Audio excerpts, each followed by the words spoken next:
ഇവിടെ കിടക്കാൻ നേരത്തായിരുന്നു, ഇവിടെ കട്ടിലുണ്ടായിരുന്നു. കിടക്കാൻ നേരത്താ മേളിൽ നിന്ന് പാമ്പ് വലിയ കൂടെ വീണത്. പെട്ടെന്ന് എല്ലാത്തിനെയും എടുത്ത് എറിഞ്ഞിട്ട് മാറുമായിരുന്നു എളുപ്പം.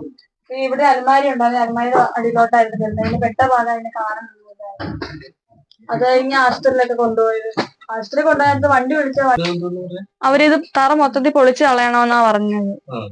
പൊളിച്ചു കളഞ്ഞാലും വീട് വെച്ച് തരാന്നൊരു ഉറപ്പുണ്ടെങ്കിലല്ലേ പൊളിച്ചു കളയാൻ പറ്റത്തുള്ളൂ. എന്നാലല്ലേ അടുത്തതായിട്ടുള്ള കാര്യങ്ങൾ ചെയ്യാൻ പറ്റത്തുള്ളൂ.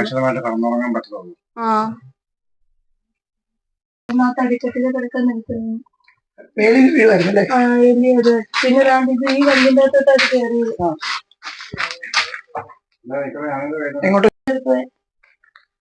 ഇതിന്റെ അകത്ത് തന്നെ ഉണ്ട്. പിന്നെ രണ്ടാമത് എല്ലാരും വന്നിട്ട് പോയതുപോലല്ല, അവര് ഉത്തരവാദിത്തമായിട്ടാണ് വന്നിട്ട് പോയത്. അപ്പോഴൊന്നും പറയാതെ പോയെങ്കിലും പിന്നീട് അവർ കൂടിയാലോചിച്ചിട്ടാണ് തീരുമാനം അറിയിക്കാൻ അവർ വന്നത് കേട്ടോ.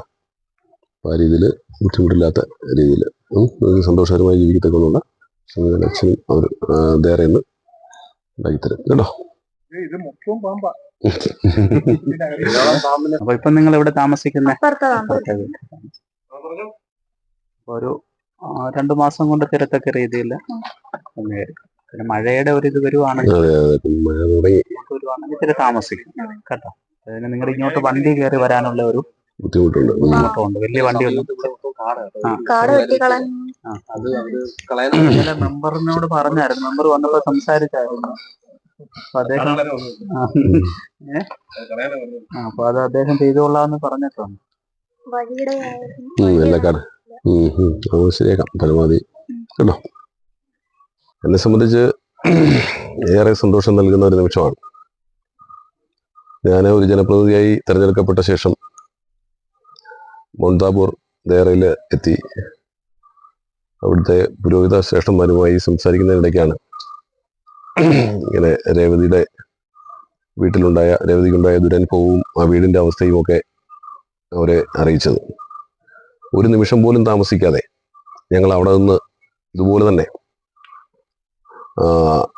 ഫിലിപ്പച്ചനും റംബാച്ചനും സുബിനച്ചനും ഞങ്ങൾ 4 പേരും ഇവിടെ വന്നു. ഈ വീടിന്റെ അവസ്ഥ അന്ന് കണ്ടിരുന്നു. അപ്പോൾ അതിന്റെ പരിതാപകരമായ അവസ്ഥ അവർക്ക് ബോധ്യപ്പെട്ടതിന്റെ അടിസ്ഥാനത്തിൽ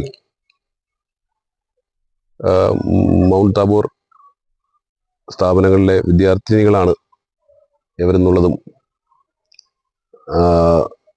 ദേറെ സംബന്ധിച്ച് അവരുടെ കാര്യത്തിൽ കൂടുതൽ വളരെ പെട്ടെന്ന് തീരുമാനമെടുക്കുന്നതിന് പ്രയോജനമായിട്ടുണ്ട്. അപ്പോൾ ഇവിടെ വന്ന് സാഹചര്യം മനസ്സിലാക്കിയപ്പോൾ ഈ സാഹചര്യത്തിന്റെ അടിസ്ഥാനത്തിൽ തീരുമാനമെടുക്കുകയും ആ തീരുമാനം ഇന്നിപ്പോൾ ഔദ്യോഗികമായി ഈ കുഞ്ഞുങ്ങളെ അറിയിക്കുന്നതിന് വേണ്ടിയാണ് ഇവിടേക്ക് കടന്നു വന്നിട്ടുള്ളത്.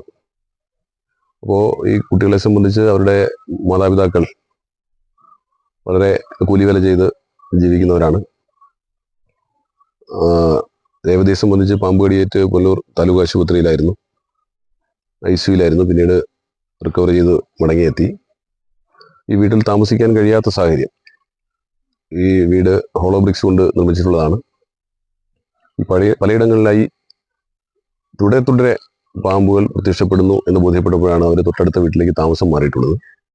അപ്പോൾ അവരുടെ പരാതി, ഞങ്ങൾ വന്നപ്പോഴും പറഞ്ഞ പരാതി, പലരും വന്ന് കണ്ട് പോകുന്നു എന്നതിനപ്പുറത്തേക്ക് ഞങ്ങൾക്ക് നടപ്പുമാർഗം ഒന്നും കാണുന്നില്ല എന്ന് വളരെ വ്യസനത്തോടെ പറയുകയും, അത് ഒരുപക്ഷെ അതുകൂടി കേട്ടതുകൊണ്ടാകാം ഫിലിപ്പച്ചനും റംബാച്ചനും സുബിനച്ചനും ഒക്കെ വളരെ ദ്രുതഗതിയിൽ തീരുമാനമെടുത്ത് ഇന്നിപ്പോൾ ഈ കുഞ്ഞുങ്ങളെ വന്ന് അറിയിച്ചിട്ടുള്ളത്.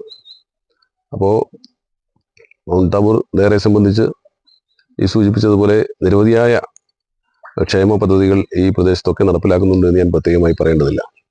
അക്കൂട്ടത്തിൽ ഇത് ചൂണ്ടിക്കാണിച്ചപ്പോൾ ഇത്തരത്തിൽ ഏറ്റെടുത്ത് അവർക്ക് താമസിക്കാൻ യോഗ്യമായ ഒരു ഭവനം മാസങ്ങൾക്കുള്ളിൽ നിർമ്മിച്ചു നൽകാം എന്ന് ദേറയുടെ ഭാരവാഹികൾ തന്നെ അറിയിക്കുമ്പോൾ ഏറെ സന്തോഷമാണ്. കരുതലിൻ്റെ ചേർത്തുപിടിക്കലിൻ്റെ ഒരു രാഷ്ട്രീയം ദേറയ്ക്കുണ്ട് എന്ന് ഒരിക്കൽ കൂടി ബോധ്യപ്പെടുത്തുന്ന ഒരു നിമിഷമാണ് ഇത്. തീർച്ചയായിട്ടും മൗണ്ട് താബോർ ദേറയിലെ പുരോഹിത ശ്രേഷ്ഠന്മാരെ എല്ലാവരെയും ഈ അവസരത്തിൽ അഭിനന്ദിക്കുന്നു. പ്രത്യേകിച്ച് ഇവിടെ വന്നിട്ടുള്ള ഫിലിപ്പച്ചനും അതുപോലെ തന്നെ റംബാച്ചനും സുബിനച്ചനും ഒക്കെ ഇതിൻ്റെ ഭാഗമായി നിൽക്കുന്ന എല്ലാവരെയും ഒരിക്കൽ കൂടി അഭിനന്ദിക്കുവാൻ ഈ അവസരം ഉപയോഗിക്കുന്നു. ഈ കുഞ്ഞുങ്ങൾക്ക് കെട്ടുറപ്പുള്ള, അടച്ചുറപ്പുള്ള ഭയാശങ്കകളില്ലാതെ താമസിക്കാൻ കഴിയുന്ന ഒരു ഭവനം പൂർത്തിയാകുന്നു എന്നതിലുള്ള സന്തോഷം കൂടി പങ്കുവെക്കുന്നു. ഒരിക്കൽ കൂടി ദേറയിലെ പുരോഹിത ശ്രേഷ്ഠന്മാരെ അഭിനന്ദിച്ചുകൊണ്ട് നിർത്തുന്നു.